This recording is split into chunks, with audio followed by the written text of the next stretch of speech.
Di ako sa comparison akong ihatag ninyo karon. Usa ka dakong pangutana mo ni. Why do? Di man andyo na itong maayo, parang kasabot ninyo man. Why do atheist societies function better than religious societies? Ngano kuno nga ang mga atheist society, kanang mga grupo sa tao ng mga atheist, naglikop man, mas maayo pa kaysa mga tao nga naa sa religion. Kana, di na ito malalis. Let us give an example. Finland has the greatest educational system in the world. Number 1, giilan na ang Finland. Sila na ng the greatest educational system in the world. Why? Nga naman ang Finland, mas malinaw man kung ikumparar niyo sa mga country agiupaan sa religion. Another country, Sweden, is the most peaceful nation on the planet. Isa yun ang gana. If you know the history of Sweden, hindi ka pakita dito kung tindagaan ng reliyon. Ang manimba gali kung tumato pa ito sa istorya na kong ibasa.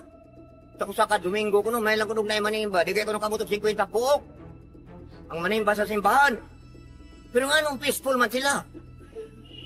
Nga nung malinaw man sila. Ikumparar ni mo yung atong lugar karon nga ang relihiyon din nobra. Muslim away sa Kristiyano kung sa padiha ni mo na daghang kay nang gawas nga mga pamaagi nga usay di ta makasinabot mulungtad sa garbo nya ang garbo di nakapugong labi na dunay kwarta manugo mga hard killer ipapatay ka wa do kay daganan mo na usahay sayang kayo imong pangutanon unsa may Dios pagkalamiag yung modify no kun sa God ang Dios maluluyon naa sa Biblia manggihatagon way arang niya mahimo niya ang tanan pag-practice ang bot pakyan ang tanan wag ginatuman sa usap. Another thing naikingon sa mga edukado the more secular a country is the more peaceful it is and the more religious a country is the least peaceful it is. Ang secular, ang buti sabot sa secular, non-religious. Kanang secular na country, buti sabot, dili kay religious, pero punti ka malinaw hangtod karon akong makita. Munang, usas makapaybuong nako sa akong research, nga maning mga country ha, nga mamalinaon man kayo ang mga taong namuyo, ikumpara nato sa lugar, di yobaan sa nagkalain-laing grupo, ini gitawag ko religious. Para na po ko, yung religion ang niyas Pilipinas, sa religion rin, Christianity, kanang Muslim rin nalait. Kaning uman rin, mga Protestantim na, muna yung mga nabiruan sa pakiro sa, bako ka na, buy-buyon ko na eh. Aray pa mo ngayon ako pagkaon, niya inyo pa kong supak-supakon, may pagkita mo taga pagkaon, pakana mo. Mga igsoon, controversial kayo ang pangutana ni Brad Ernesto kaganina nga matot pa niya sa iyang gibasa nga pangutana, why do secular countries better than religious? So, isa yun ka controversial nga pangutana mga igsoon kay matot pa niya ang mga atheist kuno mas maayo kung mga tao kaysa mga relihiyoso. So, tinuod man ang mga igsoon pero atong timan-an mga igsoon nga kini sila gitawag na sila mga atheist kay kuno di sila mo tuog Ginoo pero sulod sa ilang kasing-kasing aduna pa ginay doon lagi sila Ginoo pero dili lang masutik. Ngano, makabuhat man sila og tarong sila kasi kataw, makahatag man sila og hustong gugma og respeto. Mao ba basta di ay dili mo tuo og Ginoo dili na day makahatag og gugma og respeto sa iyang isikataw?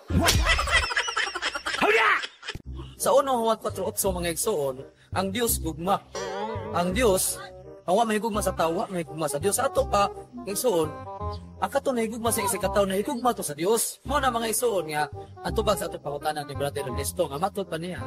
Ngano kuno ang mga atheists, why do secular countries, iya gipunting sa mga atheists, why do secular countries better than religious? Nga, agarita sa mga religious, tubot kuno kayo kay tungod kay daghang magsusupa, daghan kayo ang nagbasa og mga Biblia, nya dayon gisupak ra. Tinuod man nga maigsuon kay panag-an masana ni Kristo. Mateo 24:5 yung naginoo. Pagbantay kamo sa moabot nga mga adlaw, daghang tawo magdala sa kungalan, panayo kamo pagtuo. Amo na mga igsuon nga dinhi sa religious gani daghan gina ang mga tao nga may salaag sa ilang pagsabot kay kumari gitag Biblia nga igsuon sa 1 Pedro 3:15 matud pa ni San Pablo. Adunay mga sulat nga lisod sakto na pwedeng matuis ang matutulog buhay matamad. So mao na resulta nga igsuon nga nagtukod sila gilaw pagalingong mga religious organization. Kay panag-an masan ni Kristo mga igsuon niya si Kristo mga igsuon Lucas 1:37 wa may posible yang mga pulo mahimo man sa Dios ang tanan. Mao na mga igsuon nga matud pa ni Brother Ernesto di man gyud siya mosupak dito iyang gidefine ang word nga religion sa iyang gibasa pod nya og ari po tag Merriam-Webster's dictionary. Religion is the prevalent system of God's faith and worship. So parehas gyud po na sa gidefine ni Brother Ernesto. Mo na mga igsuon nga ari ta sa religious although naay mga tao nga tawag na to na magpatay na mga kasasala di man nakatingad-an mga igsuon kay ang simbahan sa Dios mga igsuon nagkalain-lain mang klase sa tao. Mo na nga sa Jeremiah 5:5 mga igsuon atong mabasa nga bisan taliwala sa akong mga katawhat, daghang naglunang sa ilang mga kasalanan, apan ako wa mo talikod, wa mo biya kanila. Mo na sa religious, pero ugari sa tasalain nga mga secular countries, although may nguntag dili may mga theist na dili sila mo to Ginoo, pero sulod sa ilang kasing-kasing mga igsuon. Nagtuo sila Ginoo, okay, naama sila gugma. Unya ang Dios gugma man. Nya mo na mga igsuon nga kinahanglan nga ayuhan ginato pag tuon, sinabi nato sa tuon ang Biblia. Ayuhan ginato pagsabot. Una nga kinahanglan magyud nga naay mo tudlo na to, guys. Kay matud pa bitaw ni Brother Ernesto, usa man gyud tuno kada kong kamatuoran ang mabasa gyud ebidensya. So mutuo man gyud ebidensya mo na nga nigamit mo tag mga ebidensya. Mga igsoon kay tungod kay daghan naman kayo mga religious mga organisasyon karon, ningnaot mga igsoon nga sa atong pag-unya pag matala sa mayong balita o niini programa daghan tag matabangan unya daghan pud og balagdagan ang ilang mga nahuna unya kay dili lang kay nakotason kay napamantay mo sunod nga musulti daghang salamat og may hapon.